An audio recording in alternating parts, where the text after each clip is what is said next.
In the second 45, Chelsea in blue shirts, blue shorts and white socks will want to improve, but they haven't changed their personnel as they shoot from left to right towards the Matthew Harding stand away to our right in this sort of higgledy-piggledy stadium of two really big, huge stands either side of the pitch, with the ends small and diminutive, two-tiered. The Chelsea fans banked up away to our right, and the Fulham fans away to our left in the shed end, the old shed end, which is now converted into a two-tier stand. And they have been the loudest in the first 45 minutes, scorned by the decision to disallow Josh King's goal. Here is Sessegnon sending it forward, won by Caicedo. Chelsea attacking the goal away to our right, have Sanchez in goal, made a good save in that first half from an offside shot from Rodrigo Muniz. Gusto, Chalobah, Tosin and Cucurella. Caicedo's been booked. Fernandes has had a tough start to the game alongside him in midfield. It's Esteval and Neto on the flanks, with João Pedro behind Tyreek George in attack, and he's struggled to get into the game since coming in for the injured Delap. Fulham, Leno in goal, and it's a back three of Tete, Anderson and Bassi. The wing backs are Castagna and Sessegnon. Iwobi finding Castagna right side, just gets them on the attack at the start of the second half. It's Josh King in behind Rodrigo Muniz, and Berger and Lukic are in the centre of midfield. Here is Lukic right side, looking for Castagna, back into Lukic inside the penalty area, sends the ball into Muniz, who flicks a header from about 12 yards towards the far post, but never generated enough power to trouble Robert Sanchez, and it remains 1-0 to Chelsea. Stuart Pearce, what do you expect from this second half? Chelsea have got to be better, haven't they? Well, Chelsea are going to be better, I'm sure, but what Fulham have got to make sure they do, and we saw Silva go down, he was cutting a figure of a very frustrated man, which we understand a little bit, but they can't let the angst of a decision erode their second half performance. They've got every right to sulk and bemoan a decision, but they've got to come out here, park that and replicate that first half performance.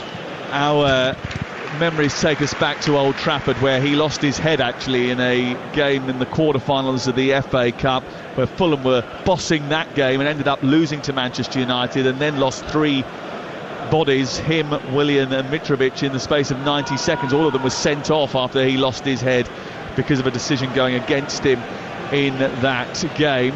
So they'll just have to keep their cool here as Chelsea look to come forward. Poor by Neto, his ball in, goes straight to Josh King, who funnels back, gives it to Leno, and he kicks clear over the halfway line. Up towards Rodrigo Muniz. Tosin wins it in the air, heads it down to Caicedo. Chelsea just haven't looked at their very best, and Jason Cundy, who I bumped into at half-time, said to me, what's going on here? Have Chelsea been out on the sauce last night? He said they just don't look right. They don't look in the perfect picture of health. He was getting frustrated, and he'll be on the game day phone a little bit later on TalkSport. Neto left side, in towards the penalty area, evades everybody. No one jumped for the ball in Chelsea blue, and it was cleared away. Picked up by Chalobah, loses out to Bassi. Comes back to the left side of the Fulham defence, and Sessegnon tries to feed it into Rodrigo Muniz. Caicedo is there to stop it. Gusto, Caicedo, Chelsea getting a little bit more control now possibly. Tyreek George links the play. Esteval wants it played down the right hand side. Gusto trying to get it infield. Chalobah with a cross into the area. João Pedro chests it down, tries to hook it over the Fulham defence. They allow it to bounce, he's still got it. Caicedo arriving on the edge of the area does well. Chalobah feeds it into the box. Well, the arm went up from Sessegnon there, comes back out from Caicedo. He drags the ball loud towards the far post, and there will be an inquest here as to whether or not that was an intentional block by Sessegnon, who turned his back to the ball, and his arm was up and his elbow slightly raised here, and VAR will look at this, Stuart Pearce. Yeah, he certainly will. Listen, the one thing you do know is Fulham will not be particularly happy if another decision goes their way, goes against them. I think it is going to be a handball. I think it is going to be a penalty. I mean, from the look of the way that the body shape of Ryan Sessegnon is, he turns his back and his arm comes away from his body. Is that outside his natural silhouette? I think it is. Yeah, it's a penalty. I think it's a penalty, Sam. I think you're right. If the referee's got involved with the last decision and chalked it off, he's got to get involved with this decision, because he's jumped up, he's spread his body to block the shot, albeit with his leg, but his arm has been the thing that made the contact with the ball. I think we'll give a penalty here. I don't think there's much debate, actually. I think because of the law being as it is, if you turn and lead with your elbow to try and block a shot with your back and it hits the bottom of your arm, then that's going to be a penalty kick. Looking at a potential free kick in the build-up to this on Iwobi. And Iwobi's gone down cheaply. I don't know whether... So does that influence his decision? So there was a collision between Iwobi and Caicedo on the edge of the box. Is that a foul? Well, if you've chalked the last one off, that is exactly the same, near enough. Caicedo's trod on the foot of Iwobi. Has he not played the ball? There's some suggestion it might have hit João Pedro's arm in the build-up to it. Good luck in sorting this out. There's quite a few things to unpick for Rob Jones, who has now gone over to the monitor to decide whether or not this is going to be a penalty. I think the standalone decision of whether or not it hit the arm, I don't think is going to be debated. It's all the other things that happen in the build-up to it. Did it hit João Pedro's hand inside the penalty area as well in the build-up to it? Is something else that they're looking at. They're looking at handball by João Pedro, they're looking at potential foul on Iwobi, and they're looking, we've even lost track of the actual penalty decision anyway. My goodness, what has the game come to? Well, the good news is that there's a high bar, a high threshold, and he only gets involved, the VAR, on major incidents and huge errors. Well, I mean, this is just frustrating for the Fulham supporters away to our left. I mean, I think it's a penalty personally, but yes. I don't think it should take this long to sort it out. No, but in the build-up to the penalty, we've had 4 weddings and a funeral. Might be a funeral for VAR if it continues like this. Well, still we wait as he watches again Chalabar's ball into the box. I mean, he's hit his arm, so if that's now what they're looking at, that has got to be a penalty by the laws of the game as they stand. He's made his body unnaturally bigger, and that is not how you defend in the penalty area. So it has to go over and give a penalty for that. Let's hear what he says. Nothing. A Chelsea fan.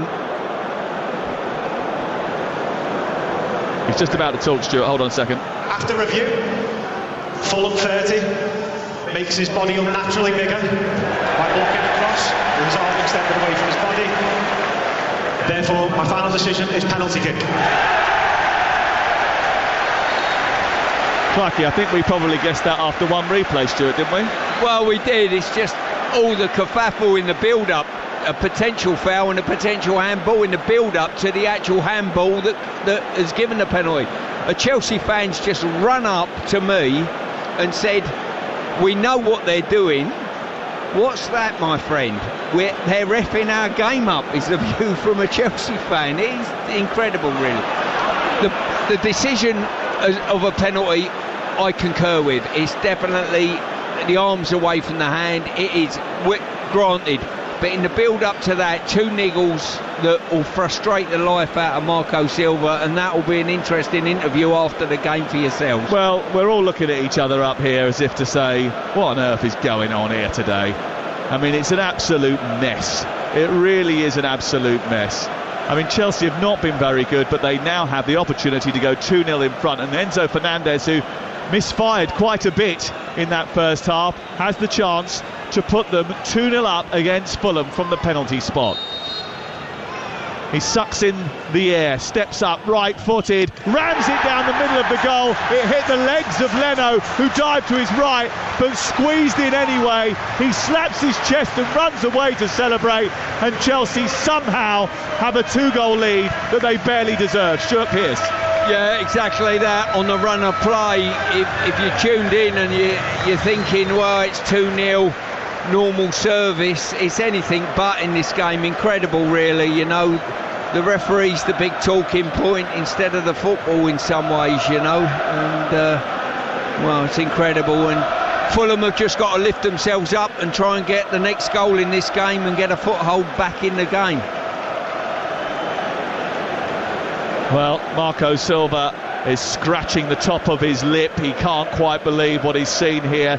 He's having a word with his assistant, Hugo Oliveira, one of his first team coaches, and they're just about to make a change here, and that change is going to be the introduction of the Mexican Raul Jimenez, who's going to become the first Mexican to make 200 appearances in the Premier League.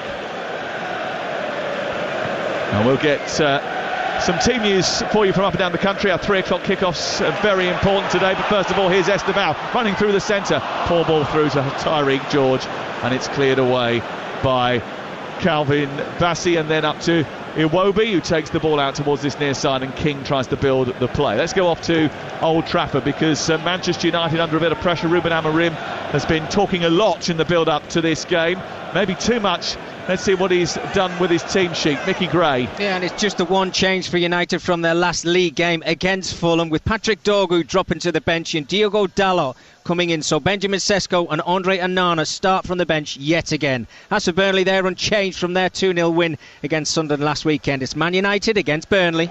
João Pedro edges the Fulham penalty area, wanders forward once again. Chelsea on the attack, leading by 2-0. Chelsea will go top of the table with this victory for a couple of hours, and then Tottenham might be able to overtake them. They've had a good start under Thomas Frank. Here's the team news for their game this afternoon against Bournemouth. TalkSport's Alex Crook.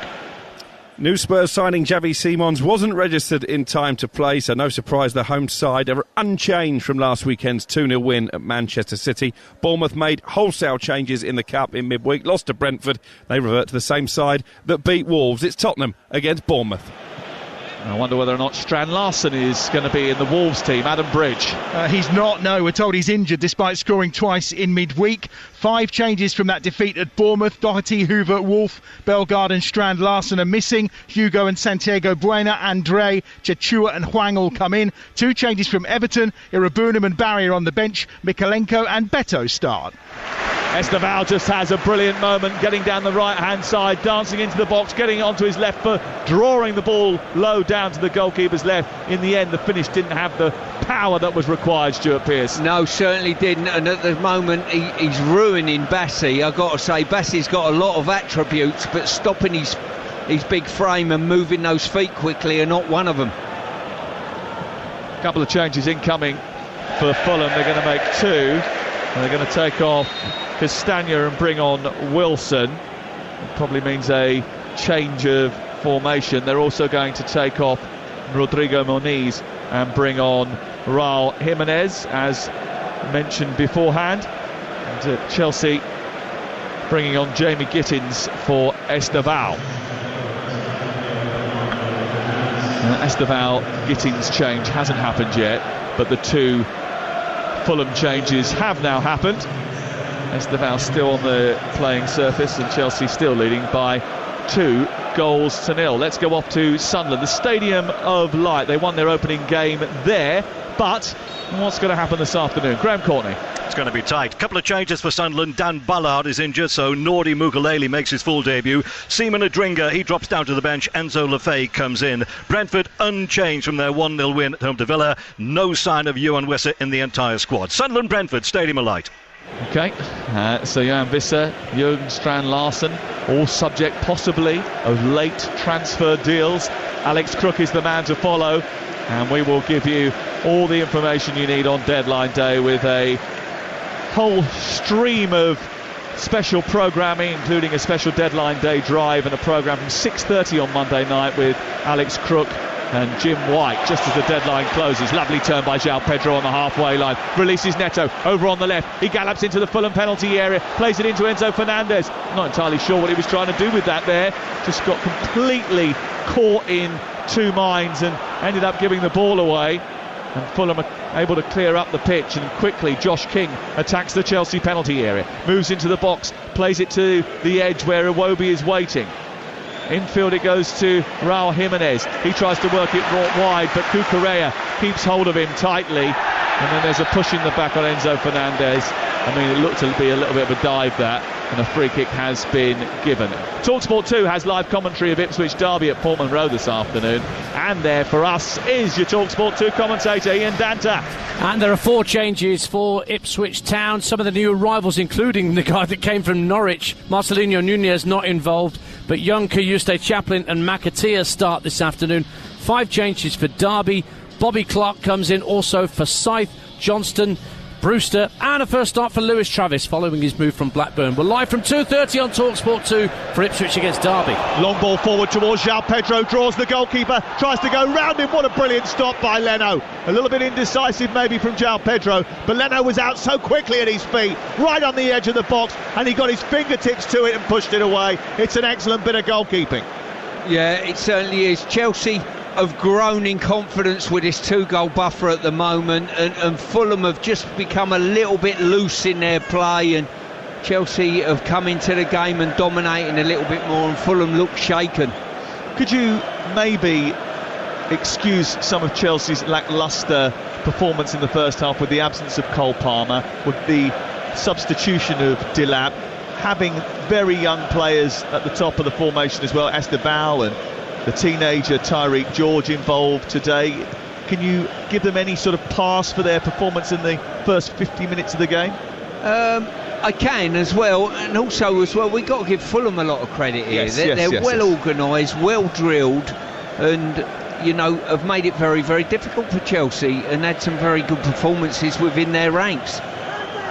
Chelsea just getting to grips with it now, and Esteban has been kept on by Enzo Maresca as he is sent down the right. Bassi struggling to keep pace with him, so he has to nudge the ball back to Leno. It's cleared upfield and headed away by Tosin Adarabioyo. Harry Wilson brings it down. Neto, lovely turn by Tyreek George. Neto wants to take it off his toes. He does. He's got Esteban to his left, George to his right.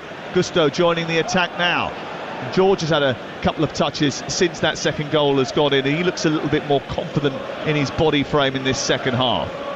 In the first half he looked a little bit lost, but maybe that was because Chelsea couldn't really get him into the game.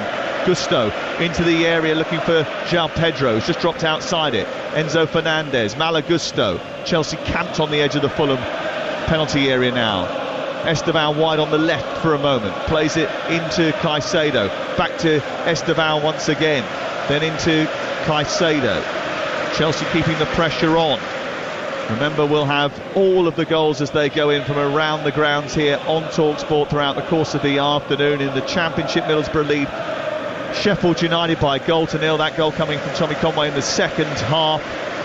That's live on TalkSport 2. It's Queen's Park Rangers 1, Charlton 1, Stoke 0, West Brom 1. That's the latest scoreline. Hasn't Ryan Mason done very well? A good start at West Bromwich Albion and the Hawthorns. I mean, despite the fact that he got sent off the other week. But he certainly has had a couple of good results. Cardiff lead Plymouth in League 1 by 3-0. Ruben Colwell with the latest goal, and Doncaster still lead Rotherham by 1-0. Fleetwood 1 up away at Barrow in League 2. Swindon 3-0 up away at Leaders Crew in League 2. And you're up to date on TalkSport with Chelsea leading Fulham by 2-0. Here is Neto going down the right, outpacing Sessegnon, pulling it into Gusto. Esteban edge of the area, across to João Pedro, whose effort is deflected.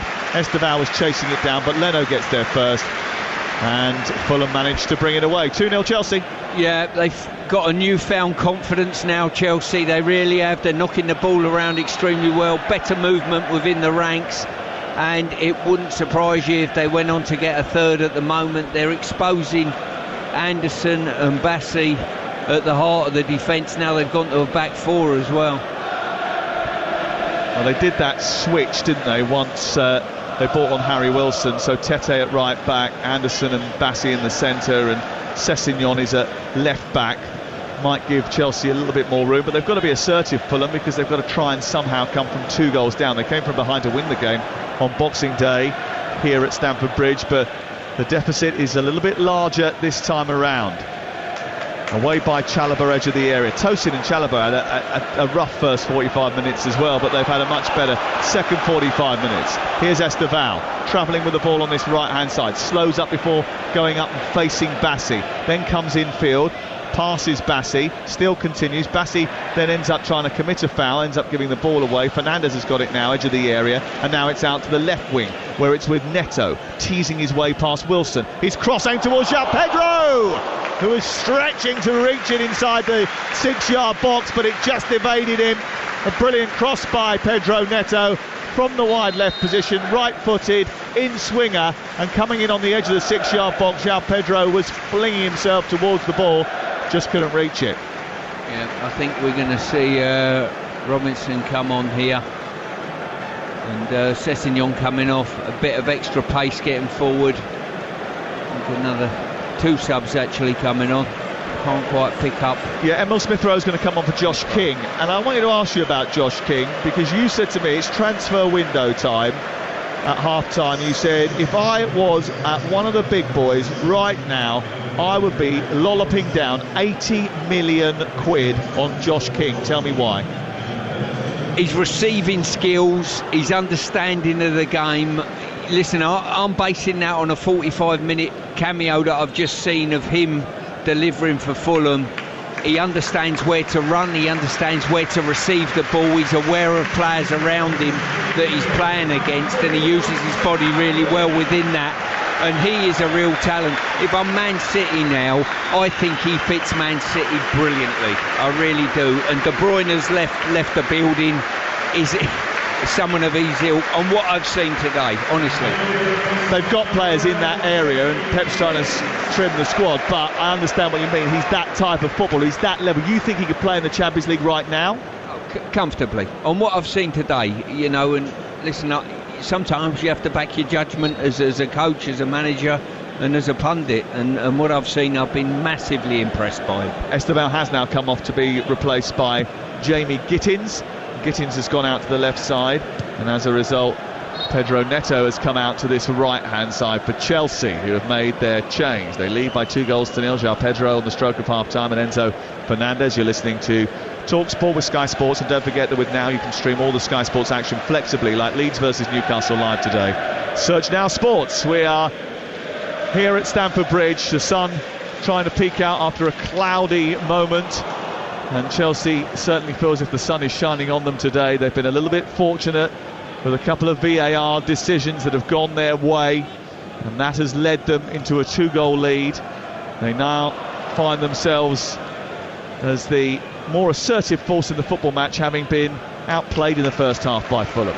Here is Caicedo over halfway, into Neto, Gusto, Caicedo, Neto, little triangles around Iwobi and Smith-Rowe. And then back to the halfway line, where it's with Malo Gusto, and Chelsea know that they don't have to force the issue. Here is Tosin Adarabioyo. Cucurella out to Jamie Gittins over on the left-hand side, a £48.5 million signing in the summer from Borussia Dortmund. Gives them an extra bit of pace down that left-hand side. Here's Neto, who's trying to inject that down the right. He runs laterally, feeds it into Tyreek George, who holds it up really well, then sends it on to Cucurella. Gittins takes over left edge of the area, faced up by Wilson, tries to run into the box, a right-footed shot, takes a deflection, wins a corner. I've got to say about Chelsea, you know, we've been really positive about Fulham, but from Chelsea's point of view, aspirations of challenging, you know, for the title this year, they've not played particularly well, but they've got a 2-goal ascendancy. Now all of a sudden you can see the talent within the ranks, with the confidence that's ebbing through the team now. But is that going to be their issue? The fact is, it's because there's quite a lot of young talent in this team that they're not always going to be able to be at their consistent best, especially when you've got some of the big hitters out like Palmer because of injury. Yeah, I think so. I mean, Manchester City and probably Liverpool of recent years have set the standard of the level of consistency. This is what the game's all about. As an individual and as a collective, can you roll out a level of consistency, not hit the highs 1 minute and then hit the lows the next? Because it's a little bit different, isn't it, being a team that can win a tournament like they did in the summer, where you can hit a vein of form very quickly and maintaining that over 38 games. Here's Neto down the right, looking to feed the ball in towards the edge of the 6-yard box. It hits the defender Anderson, goes out for a corner. Yeah, you're right there. As I say, picking up a cup, you can string probably 6 performances together, spread out over a season potentially. actually going on and winning the league. That is the yardstick of real quality and consistency. Well, they've got their Champions League fixtures now, and got quite a lot going on, including Barcelona, Bayern Munich, a trip to Bayern Munich, and a chance to play Benfica again as Chalobah sends it into the far post after a near post flick on from a Neto corner. It went right the way through the 6-yard box, and Fulham didn't defend that well at all. Chelsea almost scored another goal from a corner, and then there's a foul by Raul Jimenez over on the far side, which gives Chelsea another set piece. Once again, Chelsea have had 4 or 5 corners and they've looked an absolute threat. Fulham have really been poor defending their corners. Players are in place, but no one's getting off the floor to challenge for the ball. 20 minutes to go, and most of the post-match inquest will be over the 2 big decisions in the match. The one to disallow the Josh King goal, and the one to give Chelsea a penalty. But Enzo Maresca will only be thinking about the 3 points. I'm not sure that will be on the mind of Marco Silva, as Fernandez sends another ball into the area which is misguided, hits the midfield and is cleared away. Back in by Gusto into the penalty area, looking for the run of Enzo Fernandez, and he just went to stretch for what was a difficult ball to bring down, but instead of bringing it down he decided to pull out last minute. Maybe he had Liam Delap's hamstring on his mind there. Delap had to go off after 15 minutes. Tosin away from the halfway line where Fulham have tried to send the ball. It's headed clear. João Pedro's performance, what have you made of him? He's 5 goals in 5 starts for Chelsea. He's been involved in 7 goals in the last 5 games now. For a bit of historical context, only Diego Costa, Morata and Tammy Abraham have scored 5 goals in their first 5 Chelsea starts. What do you think? Does he give them a different dimension? 100%, he certainly does. I mean, with the fact we talked about Jackson pre-show about he's probably not hit it off, and when you told me his goals tally, 24 goals in 56 games, Jackson, that weren't bad. But you've got to turn round and say that João Pedro has been front and centre for most of what Chelsea's done, scoring the goal, and he's got in on a couple of occasions and stretching and just missed things. And the longer the game goes on, it wouldn't surprise you if he's on the score sheet again. Iwobi has been booked for a foul, and Chelsea have a free kick just in front of the halfway line, and Malo Gusto will take it. It's Chelsea 2, Fulham 0, and you're listening to TalkSport. Chalobah guiding it back to Sanchez. Sanchez across to Tosin Adarabioyo as Chelsea look to put 3 points on the board for the second successive weekend. And they go top of the table momentarily. Tosin again looking a little bit shaky under pressure from Emil Smith-Rowe. Guides it back to Robert Sanchez, who decides to kick long. If there are vulnerabilities for Chelsea, I think they will probably concede more goals than they did last season at this rate. They still have the propensity to make mistakes, and they don't look particularly secure. Here is in fact, actually, do you know what? The truth is they would have conceded in all 3 games this season if VAR hadn't got involved, Stuart, because Eze had a brilliant free kick which was ruled out, rightly according to the laws of the game. They had a goal disallowed here today, and of course they conceded away at West Ham after a misjudgment by the goalkeeper from a long-range effort from Lucas Paqueta. Yeah, indeed. Sometimes you've got to have the rub of the green, and from that you've got to spring it and take your chances, and they've done exactly that. Now they lead with 15 minutes to go here. Bernd Leno clipping it forward up towards the halfway line. Header by Tosin is a strong one. Jimenez went down. João Pedro tried to keep it alive with a little scorpion kick which bounces through to Sander Berge, and he gets it all the way back to his goalkeeper Leno, who will clear, and he clears high over the halfway line. It's Cucurella with the header towards the halfway, and then he has a little nibble over on the far side on Harry Wilson, and the free kick is given to Fulham. Can they come up with a comeback here? They haven't really looked like doing anything actually since Chelsea's second goal, Stuart. They've lost their way. They've been shaken, there's no doubt about that. They've been shaken. They come out, I think the VAR decision in the first half, then conceding the goal, but they come out the second half, started okay, but really since the second goal they've been shaken to the core, and they need something to go their way. They've got a corner now this might be the opportunity. Well, across comes Sasa Lukic, the Serbian international, likely to play against England in 10 days' time. He's going to take the corner kick from the near side. He's going to aim it in towards the centre of the penalty area. He's just given the code to Anderson and Bassi, who will be expected to attack this. Raul Jimenez, who's great in the air, also looking to try and get on the end of it. Anthony Robinson and Iwobi on the edge of the area. It's aimed towards Bassi and it's headed away by Tosin after Bassi just got in front of the ball. Back to Iwobi. Iwobi plays it square, taken on by Emil Smith-Rowe into the path of Harry Wilson. Wilson out towards the right. Anderson tries to, well, he was going to feed that into Tete and then decided against it, came back towards Smith-Rowe, and now he's got it again. Anderson, right side, cross into the box. It comes off Chalobah, and then did it hit an arm of Malagusto? Jimenez was complaining that it did, and Chelsea are on the attack, and Neto has just made the wrong decision, held on to it too long, ran into Iwobi and gifted possession back to the away team, Fulham. Here is Emil Smith-Rowe for Fulham, trailing by 2-0 against Chelsea. Lukic back in field, comes to Iwobi, prodded away by Tosin, picked up by Tyreek George.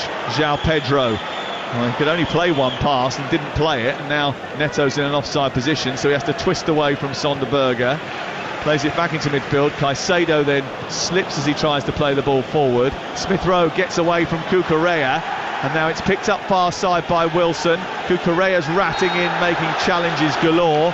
There's going to be a free kick for the first offence, not the second, and Chelsea just being told by their captain Enzo Fernandez to calm proceedings down because it's getting a bit spicy again. Yeah, I just that last handball claim that flashed across the front of the goal, the players sort of made a little bit of it, but his arm was slightly away from his body. After this, Chelsea have a game at Brentford after the international break, live on TalkSport. Not sure of the order of the fixtures yet for the Champions League. We did get them earlier, didn't we? I think it's Bayern Munich at home, the first one they get in the Champions League, Chelsea. And then, or away, might be away that one. Fulham have Leeds, Brentford, Villa and Bournemouth to come. Malagusto had a shout for handball against him. The VAR has looked at it and decided that his arm wasn't unnaturally bigger and away from his body. We'll get Stuart's view on that after this free kick from Lukic into the penalty area. On the penalty spot, Tosin prods it away with his head. It's collected by Neto, but he can't keep it under control. Anthony Robinson sends it down the right side for Fulham, who trail by 2-0. Cucurella is there again. Tete's managed to put it through the legs of the Spaniard, and then Gitting gets it back to his goalkeeper. So what's your assessment? Yeah, probably he's just skimmed off his forehead, just grazed his arm, so for me, no penalty. If it comes off another part of the body onto an arm, they're not going to give that. Here is Iwobi, and Jimenez is furious, right, because he thought he'd got in behind the Chelsea defence and was waiting for the ball to be threaded through by Iwobi. It didn't come. But Fulham have just started to find their rhythm again with nearly 10 minutes to go. It's clipped to the far post. Robinson with a header down towards Jimenez. He's still fighting for it, can't hold on to it, and Pedro Neto will bring it away. He runs into traffic. He's still on the floor. Fulham win it back again. Chelsea can't get out at the moment. Yeah, I think a Fulham goal now, this could make the last 10-15 minutes rather interesting. And Chelsea send it forward again aimlessly. They look a little bit tired, Stuart. They look like they're gassing a little bit. Well, they're just waiting to see the game out, if truth be known. They've done they've got their nose in front. They'll be happy to see this game finish. They're looking to the bench, maybe some fresh blood from Chelsea coming on shortly. Yeah. We're going to bring on Andre Santos, who missed that great chance against Crystal Palace, and Reece James is going to get 10 minutes for Chelsea.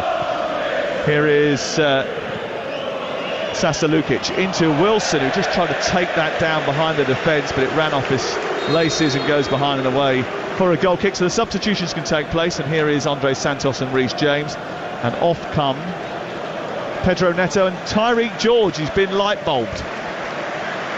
Yeah, on and off. I don't think that's a reflection of his second half performance. I think he did quite well, and he gets a big round of applause from everyone in this stadium. And Enzo Maresca will, I think, value the fact that he has played over an hour for Chelsea today, because he came on after 15 minutes, Tariq George. So it's not one of those decisions where you bring a youngster on, then bring him off because he has failed to make an impact.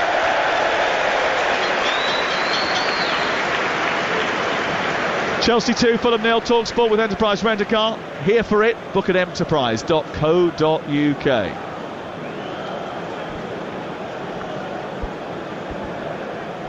I thought Fernandes was coming off for a moment there.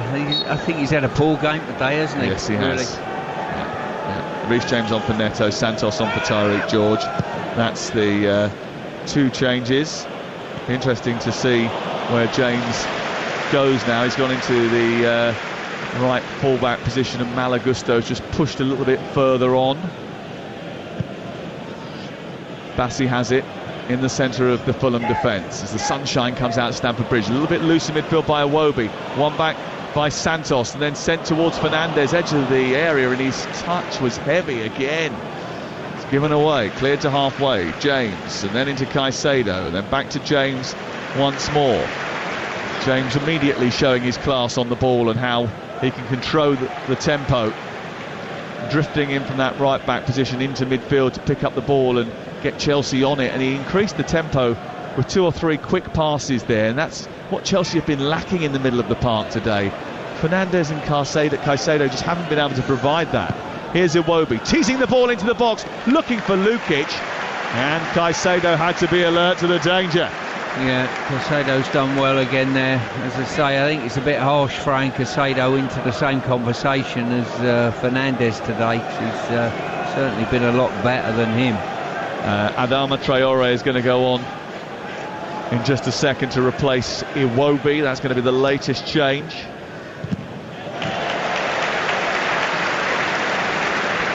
And Chelsea have a throw in deep inside their own territory with 8 to play. Well, Fulham have given away a penalty in each of their Premier League games so far this season. They gave one away against Brighton, Matt O'Reilly scored. Manchester United had a penalty in their game, Bruno Fernandes missed it. Chelsea have got their second goal thanks to a penalty. That Iwobi Adama Traore change has been made. It's a weird quirk of the start of the season, isn't it? 3 penalties given away in 3 games. Here is Andre Santos trying to poke it through towards Fernandes. Lovely touch by João Pedro into Andre Santos again. He powers away from Anderson, looks to try and release João Pedro, who's miles offside. Andre Santos waited too long. Yeah, from a defensive point of view, you're looking and you're thinking to yourself, they've been a little bit very shoddy, certainly on set plays, haven't they? Corners, Fulham have looked very sort of vulnerable. And then when the 2 central defenders have got pulled around a little bit, they've been a little bit leggy, fair to say, especially Bassi on this side. We should have cashed out at half-time. Currently Chelsea 2, Fulham 0. The latest odds available from Betfair, the official betting partner of TalkSport's Premier League coverage. Right now you can get Sasa Lukic to be booked at 5-1. João Pedro to score again, 11-1. Fulham to come back and win in the final 6 minutes, 500-1. The draw is 50-1. That's all thanks to Betfair, 18+, BigGambleAware.org. Playing a different league this season with safe sub from Betfair. Oh, Sanchez has given the ball away on the edge of his own penalty area, but Adama Traore couldn't take it in. Tosin was sold a little bit short there by the pass. I didn't know whether or not he realised that Adama Traore was in close proximity, but he almost gifted possession to Fulham right on the edge of the box. Jimenez with a challenge on Chalobah. Yeah, just lost their way a little bit, Fulham, I think, which is a shame. All the good work they put in probably the first sort of 50 minutes of the game. Chelsea just easing through to the final whistle at present. Yeah, Leeds are next for them at home, and they'll be a little bit disappointed with the result. 2-0 to the referees. The chant as Andre Santos comes forward. The ball's deflected off the defender into the path of João Pedro. and it's saved by Leno. It's a good save because he hit that with real fierce power high above the head of Leno. He thrust his arms into the air and repelled it brilliantly. Yeah, I've got to say, it's that man again, João Pedro, who said that I thought he might have another goal in him. Certainly, great opportunity there. Ball sat for him just nicely, and he gave it everything he got. But good save by Leno. Fair few Brazilians in this Chelsea team now. Andre Santos is another one of those. Esteval, João Pedro. And they are a team that have got a lot of precocious young talent. João Pedro himself is not the oldest striker in the Premier League. He's only 23. 60 million quid he costs from Brighton. He's had a very solid start to his Chelsea career. Jimenez turning the ball out towards the right, taken on by Adama Traore. Wilson wants it played into the centre. Jimenez is there over the bar. Probably the best move of the game by Fulham there, certainly by them.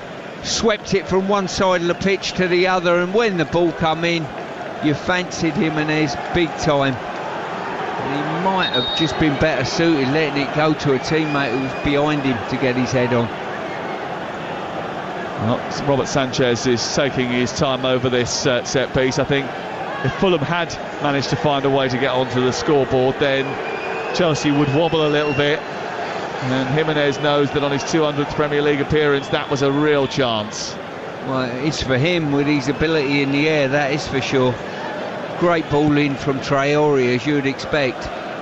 And he probably, if he'd have missed it, he's got a teammate coming in behind that might have been better suited. Malagusto takes the ball down the right for Chelsea, travels into Fulham territory. Chelsea leading by 2-0 in the 88th minute of the game. Up to Tosin square, into Chalobah trying to clip it forward, looking for the run of João Pedro. João Pedro doesn't quite get there, it's away by Bassi. Anthony Robinson has it left side, into Smith Rowe, back to Robinson. It's a little bit scruffy from Fulham and invited pressure from Andre Santos. Anderson gets it back to Leno, who clears. And it goes right the way through the middle of the pitch, and Caicedo has it again. Looks to turn, under pressure. Does that well. Sonderberger, who's a giant in the middle of the park, real physical presence. He's done his defensive work well, Caicedo, today, hasn't he? Chelsea with the ball have been a little bit more disappointed, and like you're right, he's not the main guilty party there. That probably falls on the shoulder of his partner, Enzo Fernandez. Here's Gittins trying to cause Tete some problems as the ball is swung up by Chalobah into his path. Chelsea still lead by 2-0 with TalkSport. And Enterprise rent a car. Here for it, book at enterprise.co.uk. Yeah, I think you spoke of Caicedo there. This Chelsea team, they rely on him a hell of a lot just to deal with things in the centre of midfield there. I think he's pretty invaluable to Chelsea, and keeping him fit will be a good influencer to see where they finish in this division. Yeah, Tony Cascarino's come here today, our weekend sports breakfast host, especially to look at Caicedo. And he's a big fan, and he's not the only one. Adama Traore trying to get out of a tight spot in the right fullback position. He's blocked off by Cucurella and Jamie Gittins. It's out for a throw with a minute to go on TalkSport.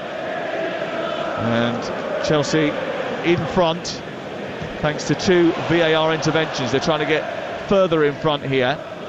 Santos to James edge of the area, tries to shoot from distance and does. It's low and hard, but it's straight down the centre of the goal and cleared away.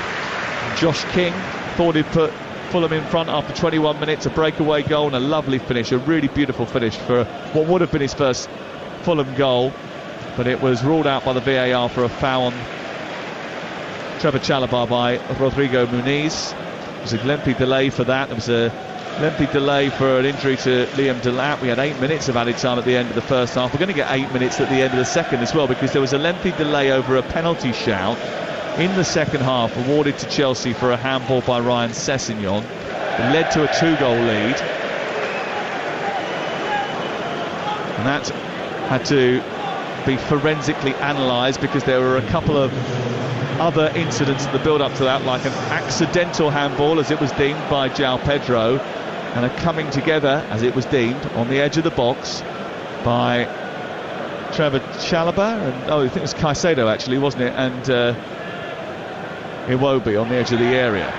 Here is Smith Rowe, back to Robinson, and then on to Berger. Berger trying to turn now, looks to thread it through to Raul Jimenez, then back to Smith Rowe. We're into injury time, 8 minutes added on at the end of the 90.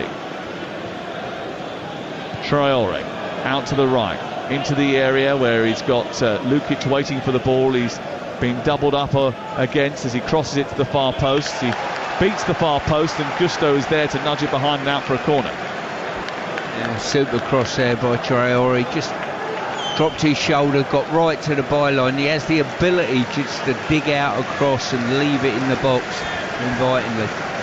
Always sort of criticised, wasn't he, that his end product wasn't good enough. Has it improved? Probably not. Free kick, corner kick for Lukic on this near side. I think when we talk end product, if you're talking about crossing of the ball, it's certainly outstanding, always has been. We're talking about probably goals, the goals column, and sometimes decision making when it gets into the final third. Indeed. You get that right, you score more goals. Here is the corner kick to be taken by Lukic. The pushing and shoving that Rob Jones is dealing with at the moment is involving Jimenez and Gusto. Rob Jones eventually allows the corner kick to be taken, is he? Yeah, they're still pushing and shoving in front of the goalkeeper. Goalkeeper pushes Jimenez to the floor. Ball goes into the penalty area. It's headed down and it's cleared off the line by João Pedro. Headed down by Anderson and cleared off the line by João Pedro as Chelsea survive a late scare. And there was all sorts going on from that corner. Lukic's delivery headed on by Anderson. It was dropping into the far corner before João Pedro intervened. Here is Wilson, chopped in half by Santos, yellow card. Yeah, really unfortunate there, and it's fair to say that the luck has not been in Fulham's favour. Anderson's header cleared off the line, big skirmish, and out it comes. What a chance that was for Chelsea. And they might keep a clean sheet here. They've got a problem though for one of their players. Moises Caicedo is down, holding his leg. He looks in severe pain actually, and they've asked for a substitute. They've asked for him to be replaced.